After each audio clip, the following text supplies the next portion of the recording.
Last time you saw him, you heard that his 2016 season was brought to a premature halt by a horrendous 219-mile-an-hour crash in qualifying for the Indy 500, a race he was forced into by his dad, shortly followed by Haas terminating his contract due to the image his dad was giving the team.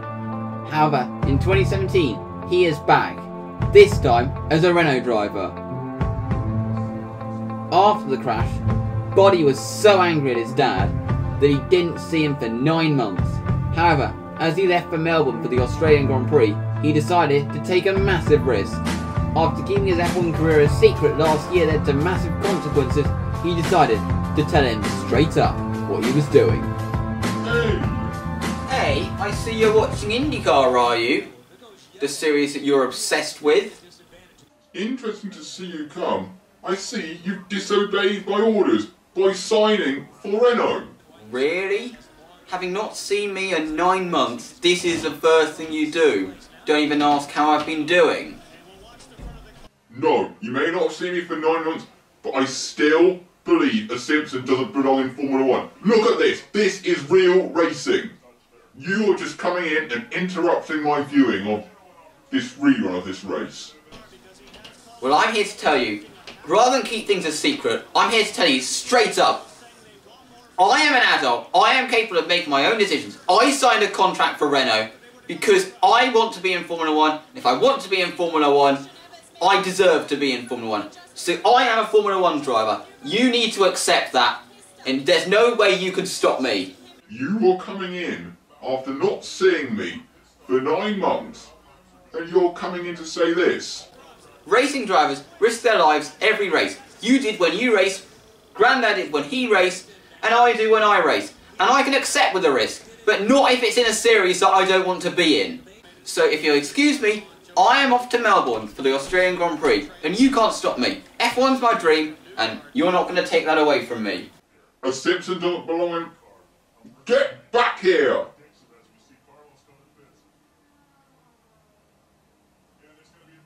I just need to let you know that will be you one day. You'll be here, not Formula 1.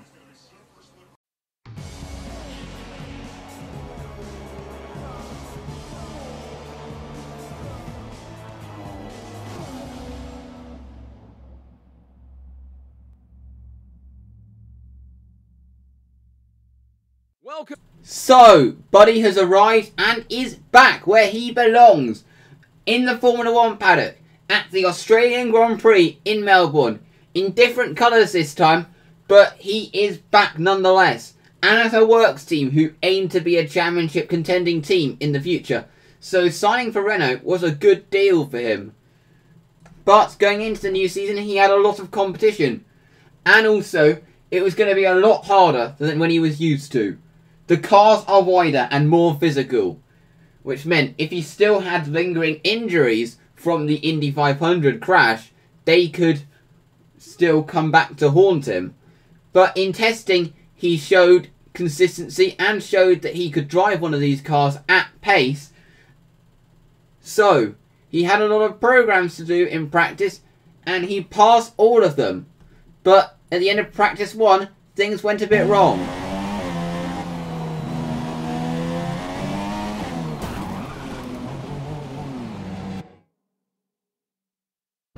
Thankfully, the rest of the practice running went without incident. So, without further ado, it is time for the qualifying report.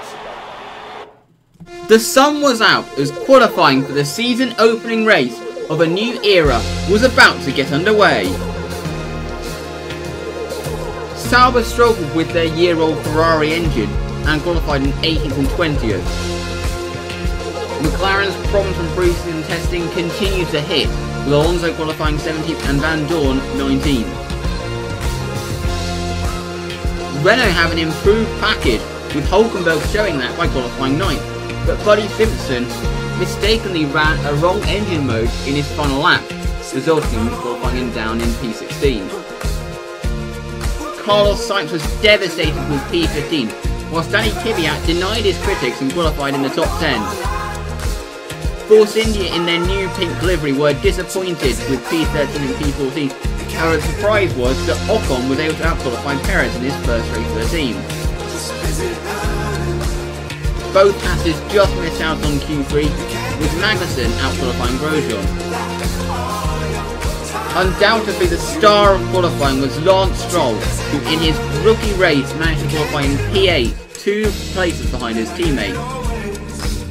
The two Red Bulls qualified in 5th and 7th respectively, but still quite a way off the front two teams. Mercedes locked out the second row. Surprising, considering the past few seasons. Even more surprising is that their new signing Bottas managed to out-qualify Hamilton for 3rd. However, many people were delighted to see Ferrari prove that they can challenge Mercedes by locking out the front row, with Vettel taking pole ahead of Kimi Raikkonen.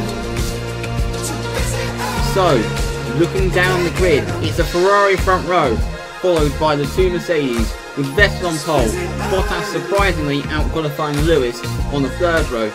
Daniel Ricciardo is the lead Red Bull in 5th ahead of Massa, Verstappen, Stroll the star of qualifying in P8 ahead of Hulkenberg, and Kvyat impressively qualifying in 10th. The Haas lock out the 6th row ahead of the two Forcines on the 7th row, Carlos Sainz and Buddy Simpson. Alonso qualifying in 70th ahead of Ericsson, Van Dorn, with Berline rounding out the grid.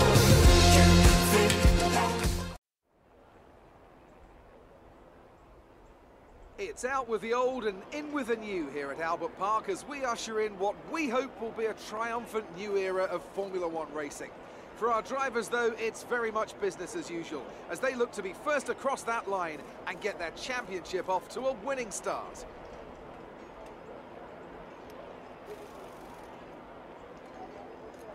Just south of Melbourne's downtown business centre is the one and only Albert Park circuit. 3.3 miles of public roads, all closed for the weekend of course, make for a bumpy racing surface with little undulation. There are 16 corners around the lake, but a couple of good passing opportunities as well, thanks in part to the DRS zones into Turn 1 and Turn 3. Today's race, of course, not simply the start of a new season, but the start of a new kind of Formula One. Anthony Davidson, great to have you with us once again. This is a big moment for the sport, big changes to the technical regulations, the potential perhaps to give us the biggest shake-up since 2014, very different cars visually and, fingers crossed, much faster as well. Good thing then that combined these teams put in just a shade over 13,000 kilometres on the clock during testing. The cornering speed of these new machines is absolutely unbelievable. How many lap records are still held by Michael Schumacher from 2004? Well, on the right day, on the right tyres, we might just be threatening them this year. Wider tyres, wider cars, more downforce. I have to say they look great, and the qualifying spectacle is undebatable. Now the big question remains, can they follow? Can they race? Or have these new rules gone too far? So here is Buddy currently sitting on the grid at the season opener. Not the qualifying he wanted. He actually ran a wrong engine mode in his final qualifying lap. As you can see, the formation lap is underway, and something very interesting that has been noted, he is starting on the super soft tyre compared to the ultra softs that everyone else around him is starting on. But Carlos Sainz ahead on the ultra soft tyre and Fernando Alonso behind on the ultra soft as well. So obviously Buddy was going to have a bit of a pace deficit off the start, but he will be able to go longer in the race, so hopefully he'll be able to progress up the order. But before the race, Buddy had some last words he wanted to say to the team. Guys, I just want to say thank you so much for giving me this opportunity and getting me back in Formula One where I belong. It feels so satisfying that after all that I've been through over the past year since my last race, I can be back on the grid now. Thank you so much for the opportunity. That's okay, Buddy. It is amazing to have you on the team this year. Now make sure you deliver on track. It must be so satisfying, as you obviously would have heard from the team radio, but after all that he's been through, to be able to return to the grid this season. However, he has been worrying that he may still have some lingering injuries from that Indy 500 crash, but nothing has shown any signs of cropping up. So, they're on the grid now, and we have the lights for the season opener. Lights out, and away we go, and Buddy gets a reasonable start to the grid. As you can see, Carlos Sainz gets a fantastic start ahead. He's kind of settled into his own place, but now heading into towards the first corner, down the inside of the Force India, Sergio Perez, but he has to back off a little bit, and that allows the McLaren of Fernando Alonso through. Now, down the back straight, heading up towards turn 3, he's a bit too far back to make any moves on anyone. As you can see, Alonso has to brake so early, and Buddy's going to try to get back down the inside, but Alonso is able to get the high ground out of the corner, and Buddy has to slot into P17. So, Buddy is behind Fernando, but obviously he is hoping that he shouldn't be a too hard car to pass, obviously with the Honda engine being very underpowered.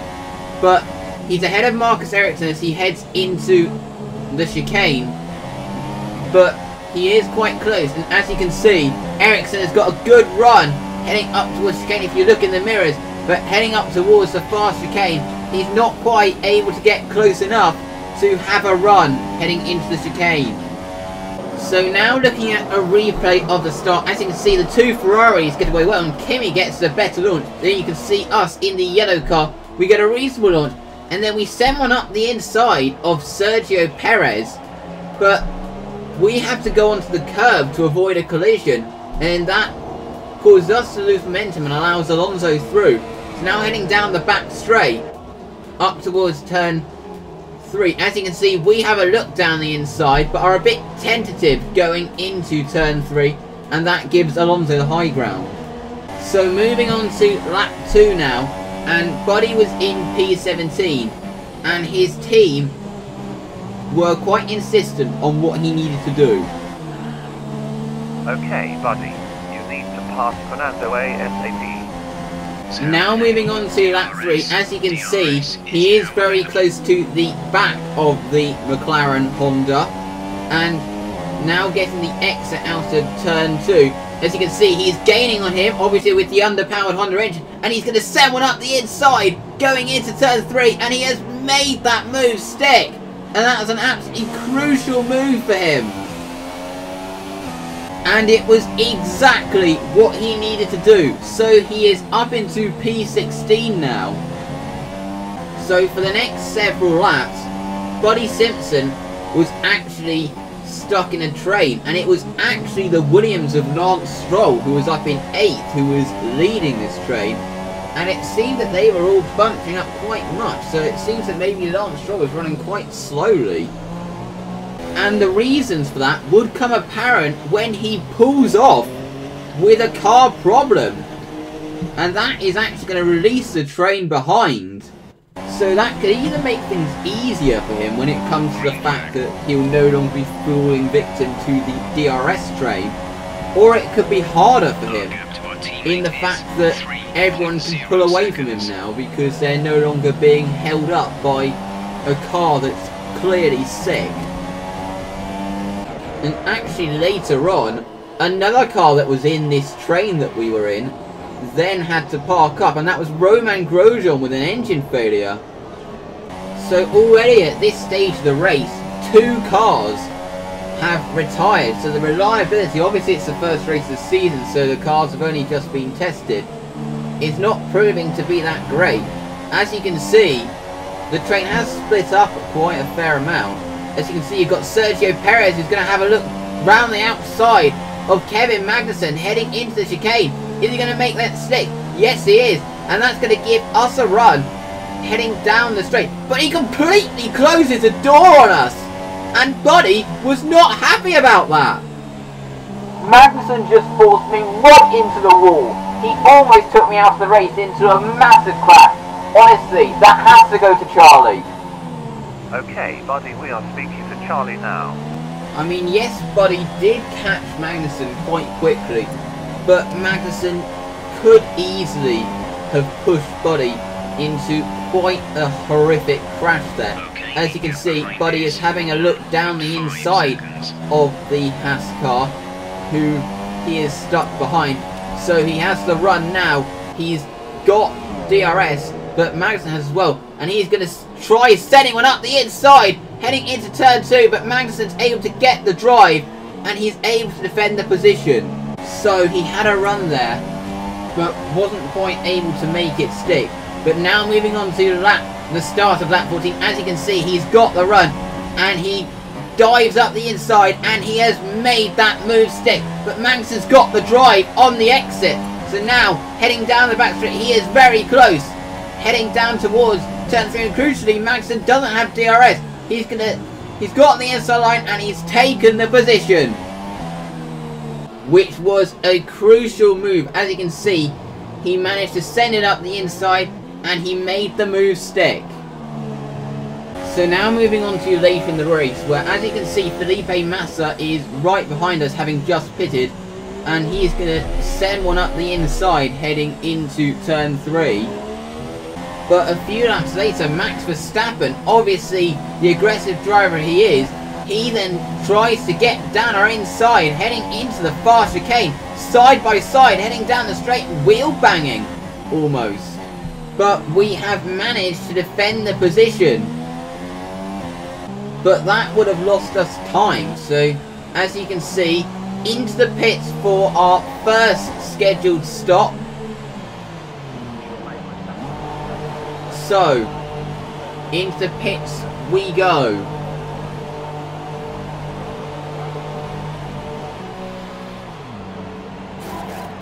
So the tyres are changed, and a little bit hesitant on the release, but we have exited. But as you can see, Magnussen is very close, and unfortunately he has managed to leapfrog us.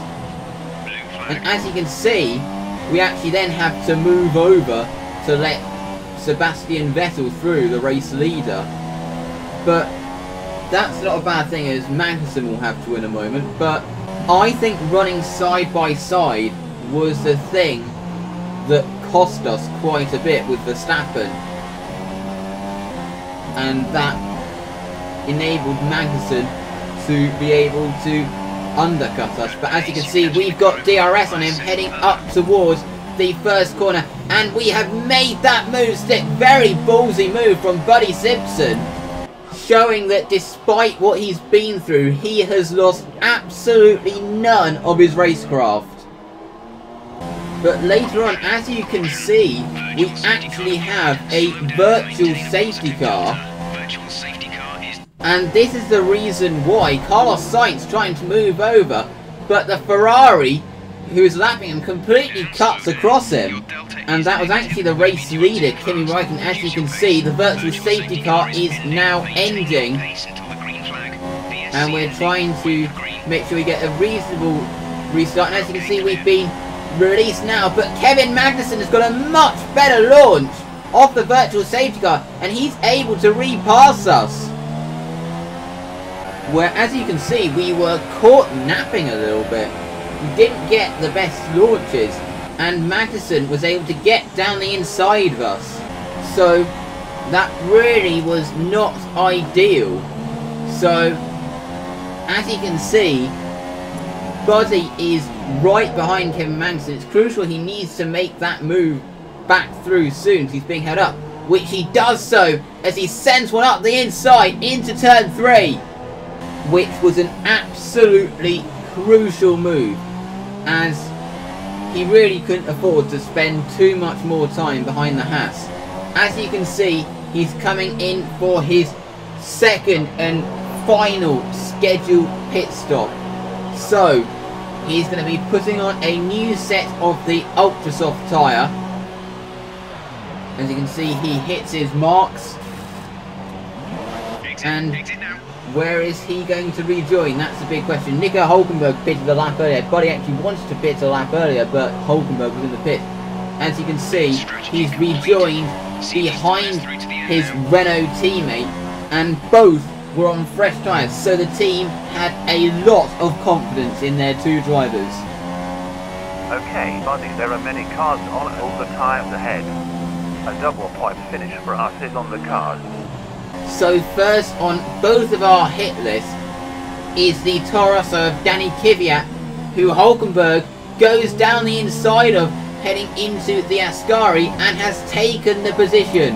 And it wouldn't take long for us to catch up. As you can see, we are behind the Toro Rosso of Danny Kvyat, and we are going to send one up the inside going into turn 1, and that is 1 position gained.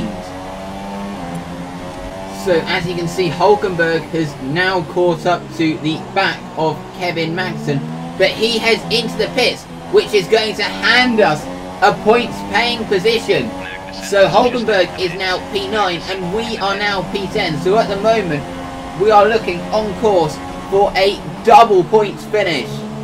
As you can see, Kimi Raikkonen has won the race, and we are now rounding the final sector, and P10, after all that he's been through, is just a fantastic way to return to the series that he belongs in. So he rounds the final corner, and Buddy Simpson is going to cross the line to finish in P10. Congrats, Buddy.